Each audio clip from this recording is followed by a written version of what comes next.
What's up guys? For today's video, may eskwela naman ta. Let's go! Nalakat-lakat namin na guys nga apat pakadto sa eskwelahan. Tapos ang tsura ko may mga mumho pabalaan bago pamahaw.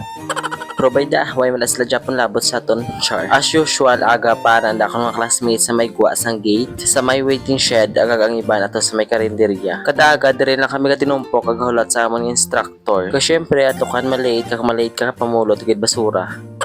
Kagadungan na lang kami dadayon sulod sa amon ni instructor. Bali ang paghimo ko ni gali guys sa mga video daw diary na lang sa akong nga life. Kay gusto ko makita soon or 10 years from now ang mga ginahimo ko subong kay para bala magtikal ka sa imong college life may proof char.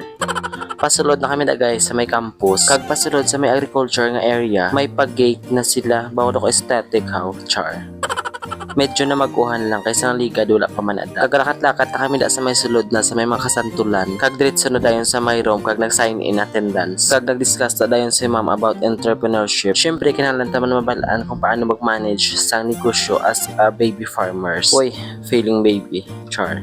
Kag sa dira nga part, break time danay kay pagkadugay-dugay matest si ma'am sa iyang aging discuss. So dira kami danay nagtambay sa gwa. Pagkatapos test ni ma'am, nagwa na kami da sa may room kay lunch break na balik naman kami 1 PM. Bisan jutay lang answer pero kabang ngirit Japon gwa sa campus. Ang importante happy gid kang maka-survive sa college life.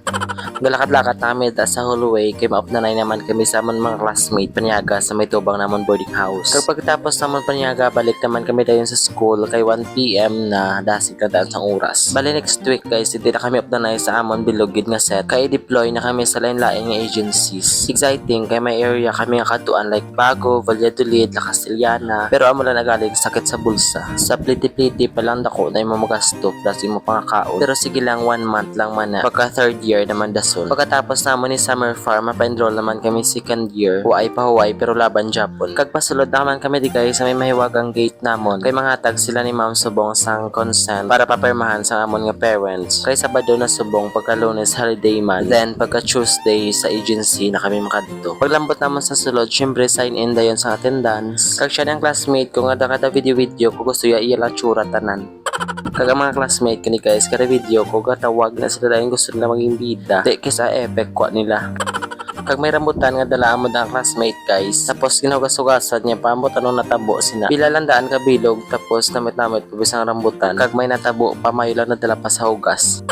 Kagara lang kami na guys sa may dalawang santol gatambay-tambay while waiting sang consent. Kag sa nakuha na naman na consent na sign out na kami dayon kay mapuli na kami. Kag dira nga part pagwa na kami da sa may campus. Kag ang mga upoy ko guys sa boarding house maditso na lang sila puli dayon. Kag ako hindi na ako mapuli kay kamahal sa pliti pay mamaylan. Ang ipliti ko puli tay pliti ko na lang kung sa diin kami nga lugar i-deploy. Kinahanglan tagidaan subong mag-save kay kabudlay pa tao ng kwarta. Kag babay na dako na mga classmate kay mapuli na sila. Ako ya mabalik naman ko sa may boarding house. 2 nights naman ko nga-isahanon sa boarding house ba. Pero okay lang, sanay naman ko mas nami panagani kay Linong. Kag diri lang ta sa guys. See you sa next video. Bye!